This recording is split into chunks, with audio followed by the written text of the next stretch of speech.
Hey, it's Kat. What's your name? Raven Escobar. Let me take this scarf off. And what's your name? Nikenia. Nikenia. Hi, And Raven Escobar. this is Kat, right? We just left the courthouse. And I just want you guys to know, I don't even know Tory Lanez. I don't know his music. But I was in court most of the time. And I like evidence. I like clear evidence. What did you think about the verdict?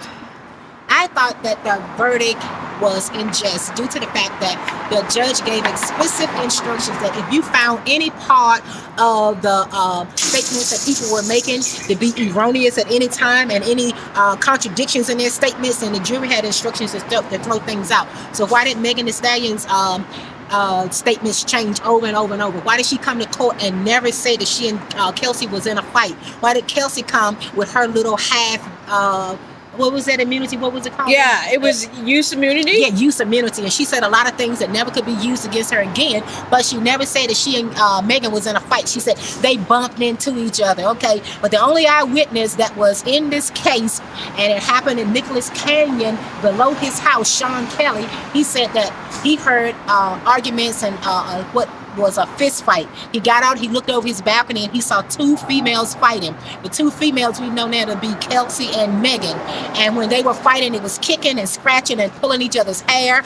And he said that it woke his son up, that it was so loud. He went and put his son in his bed because he was afraid of everything that was going on, because he saw this big fight ensuing. So then he saw the two females fighting. The driver got out of the vehicle. When the driver got out of the vehicle, he went around the vehicle, and the male guy, he got out to break the women up. Once the women were broken up, that's when the men and the taller woman, which would have been Megan, were still together. The shorter female went back to the truck. When she went back to the truck and came back to where Megan and the two gentlemen were, that's when the first flashbang went off. In the court, they called it a flashbang, but we now know that that was the first gunshot.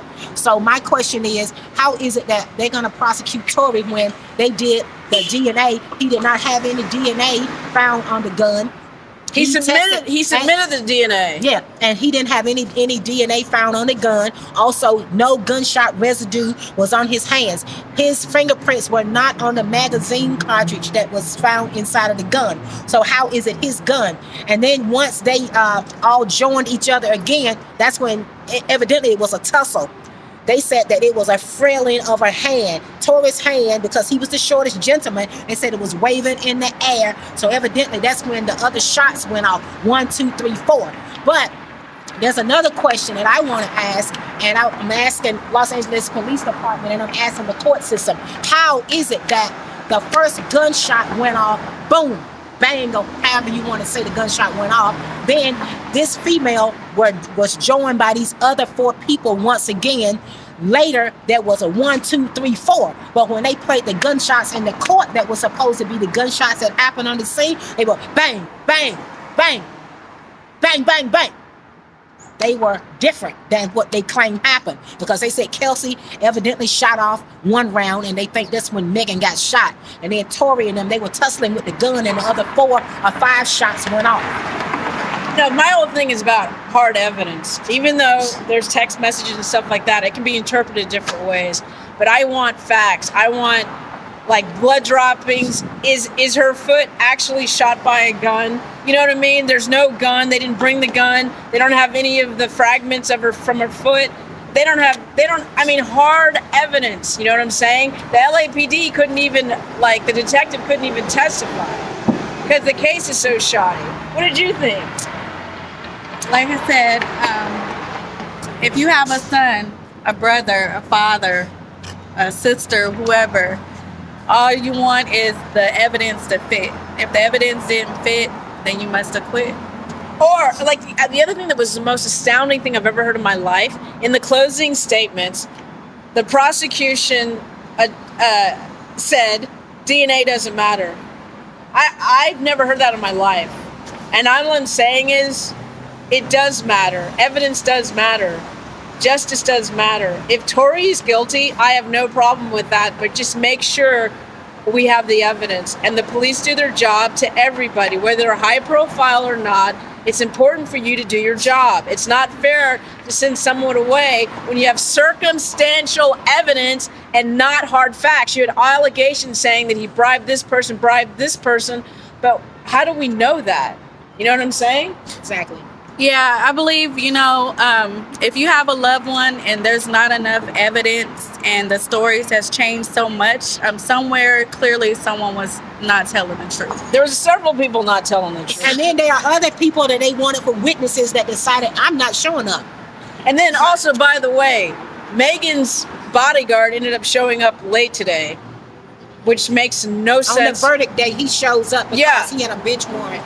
And he was forced to show up. He didn't look like he wanted to be there. Yeah, but it didn't matter. It was already given to the jury. So was he going to help the prosecution or the defense? Right. And also, why did Tory Lanez not want to be bothered with Megan Thee Stallion that night? He stayed at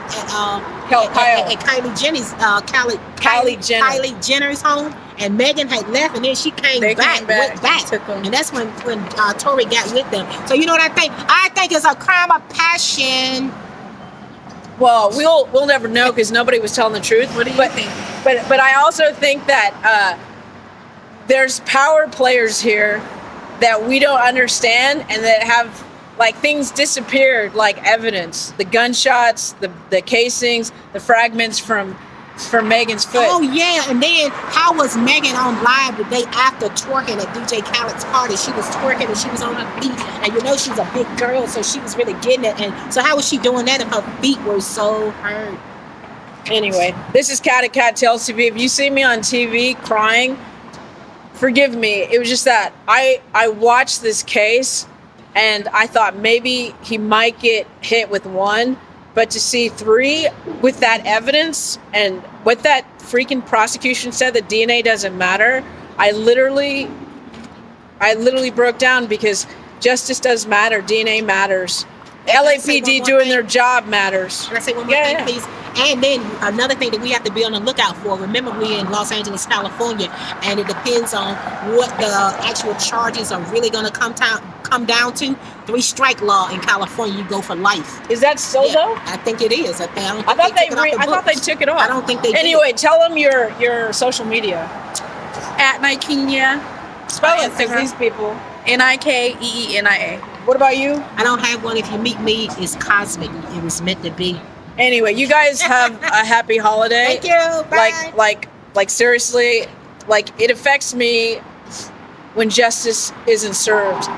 And I have no interest in this case except I care that justice is served. Absolutely. And evidence does matter. Thank you guys. This is Kat from Cat Tales TV. Thank you guys. Thank you. Appreciate you. Happy Oh, holidays. and by the way, there were women coming to court every day dressed like hookers. And no offense, I think that hurt his case. If you're a part of a team, don't let anyone fuck up your case. And I'm sure the jury noticed because they were hanging out in the cafeteria, in the hallways, and there were girls dressed inappropriately that thought they were using this opportunity to like be seen with Tory. And I'm serious. I think it hurt the case because they looked like a Megan or a Kelsey type of girl wearing inappropriate clothes going to court. But when you come to court, you should dress appropriately. All right. And also, don't be drinking to the point where you black out, to the point where, you get yourself in trouble and you got a gun and it goes off, because you could end up going to jail for 22 years. But also, be careful who your friends are. If your friend's sleeping with somebody else, like your man, maybe you dump that friend. You know what I'm saying? Yeah, it's not your friend. Because this is like Willie Lynch, rap music and negative stuff, women against women, women against men, all that stuff. That's Willie Lynch mindset. We're above that. So, yeah. So take care, you guys. Thank you. Happy holidays.